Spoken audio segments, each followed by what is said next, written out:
What's up, marshmallow lovers? It's your girl, Chef Farrell, and this is frozen hot chocolate after dark. So I'm mellowed down just a little bit this evening. I know this is a departure for me with my hair pulled back, but I am working with ingredients, so you know I pull my hair back when I'm working with ingredients. So I've been talking about this all day long. I'm off script, so if I start babbling, so sorry. But I've been talking about making frozen hot chocolate all day long. And I have all of the ingredients, had to run out and get ice because completely forgot about that.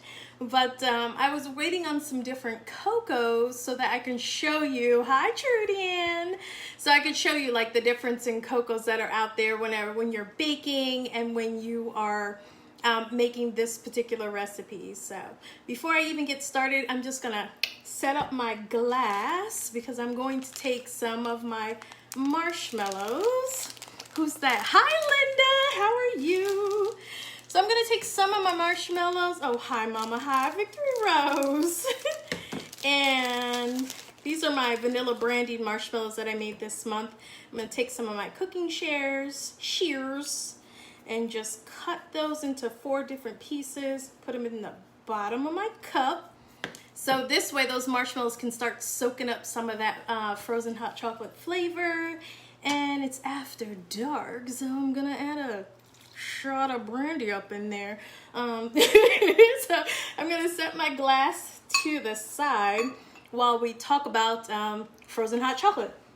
So frozen hot chocolate I got introduced to at Serendipity in New York City. If you ever get a chance to get to New York City, it's one of the hot spots to put on your to-do list. Is Serendipity 3, I believe they call it. It's near Bloomingdale's, so go shopping at Bloomingdale's and have lunch over at Serendipity. It's a really good time. So to start off this recipe, you do need a cup of milk, but you're gonna divide your milk in half. So we're gonna take half a cup of milk and we're just going to heat up the half a cup of milk. So I'm gonna put that on my little pot. You know, when I pulled out my pot, I was like, you know, it would be really awesome if I had one of my mama's clear Pyrex pots so you could see what's going on inside. So I gotta grab one of those the next time I'm down in Georgia. So we're just gonna heat up that milk. Just half a cup of milk, we're gonna heat that up so that we can dissolve our sugar in our cocos. So I grabbed my cocos already, but let me just share with you like the difference in all of these cocos. So you're probably used to seeing like a Hershey's or a Nestle's cocoa out there, and it's interesting because this one does say cacao, but I believe that, you know, do you see that smoke happening? So nothing's on fire, I promise. But this is one of the ones you typically see. It's a natural cocoa, which means like it went through this alkaline process that took all of the cocoa butter out of it. And so that's typically what you'll see in the supermarket is going to be your natural chocolate, whether it's going to be Hershey's, Ghirardelli, or Nestle. So you'll see that. Some other ones that you're probably not too familiar with is going to be like this red one from Guittard. It's my favorite cocoa to actually make my frozen hot chocolate with. So when you go to Serendipity, they tote that they have like 13 different cocos inside of their hot chocolate. So this is Rouge cocoa, and it's got a red tinge to it. And I'll show that to you in a second because I have them all pulled out. So Guittard, my favorite drinking cocoa. And next you have like the purest form of cocoa, which is just going to be cacao powder. So cacao powder is taking the actual cocoa bean and it's just not roasted. So most of the cocos that I have here, they've roasted the cocoa, the cacao bean. So this is like the naturalist form, has great health benefits. And as you can see, the bag is almost gone because I make myself hot cocoa a lot. And then there's, so all cocos go through, like, except for cacao, goes through what's called a Dutch process.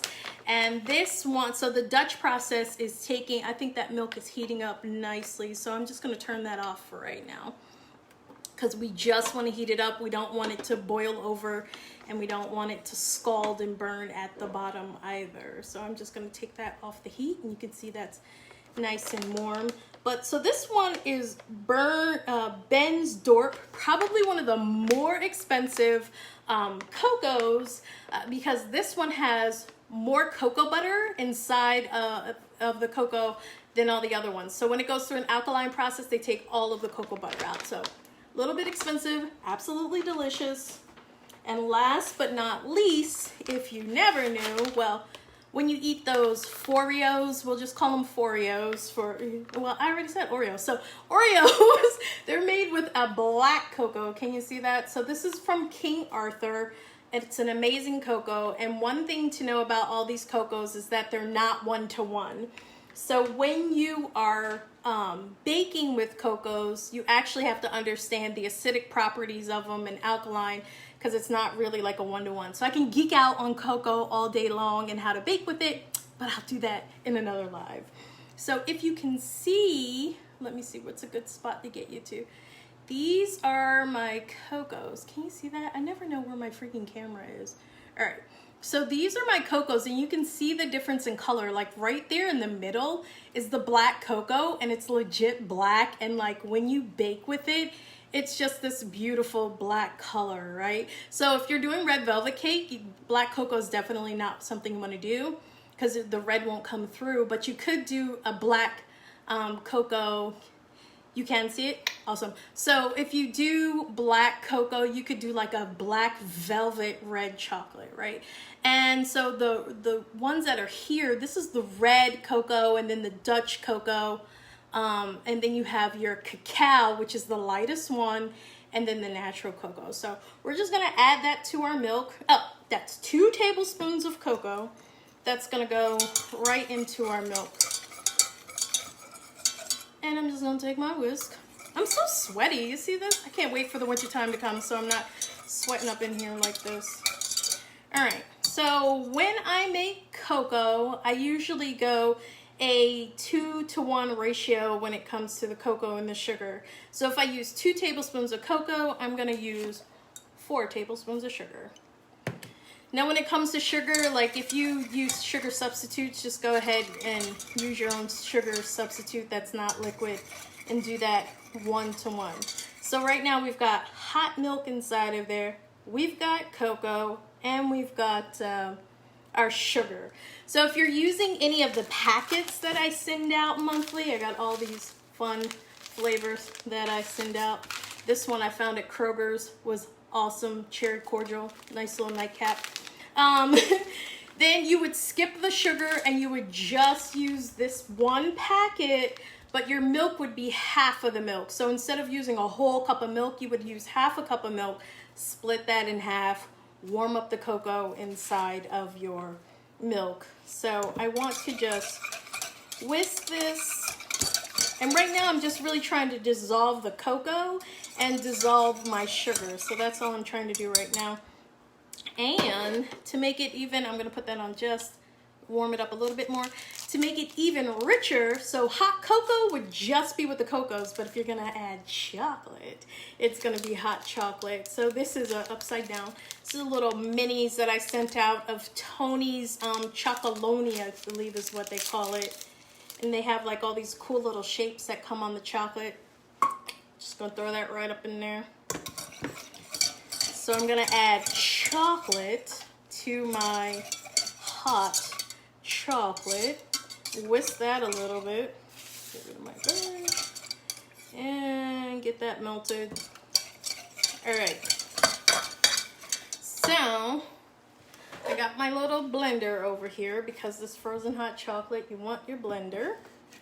And I have a sieve. So I typically will put the sieve on top of the blender because I want to strain just in case there's any sugar solids or cocoa solids or chocolate solids that didn't perfectly melt. I think there's still a big piece of chocolate in there, so I'm gonna go ahead and strain that out. Right? So then that way, all I got up in there, it'll be nice and smooth. Be right back.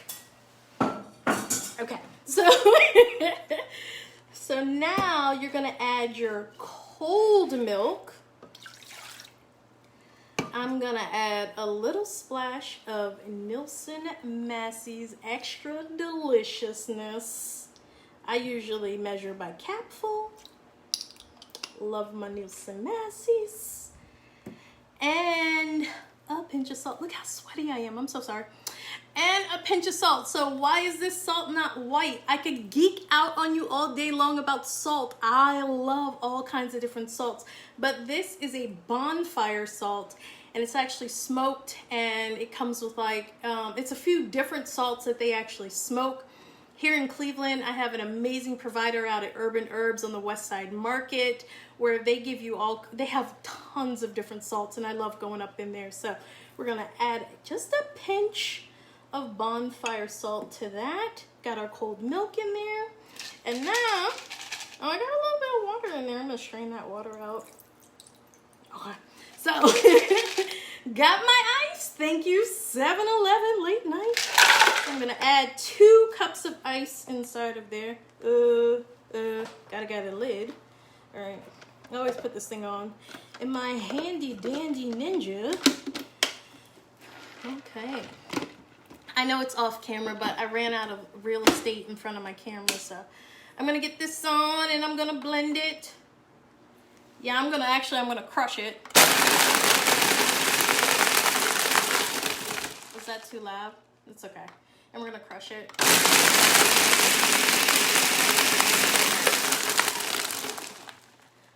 All right, so I like to pour it through my, well, no, actually I'm gonna go for some ice. I usually pour it through the little strainer that's on my Ninja, but I'm gonna go for it. So, got my glass. You always gotta have a fancy glass when you're eating, when you're drinking frozen hot chocolate. Make sure you get a fancy glass. Okay, so I got my bourbon. Oh no, it's not bourbon.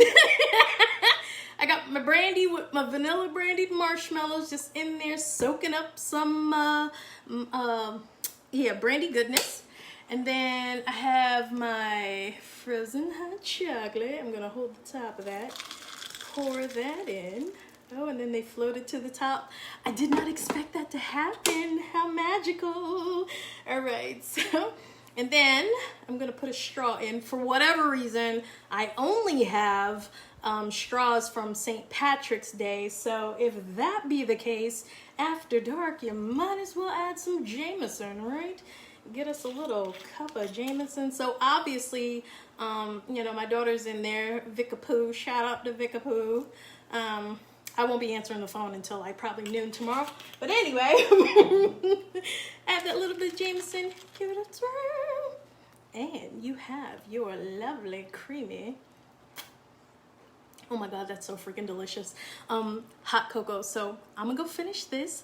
Thanks for joining me live and I'll see you next time. Bye-bye.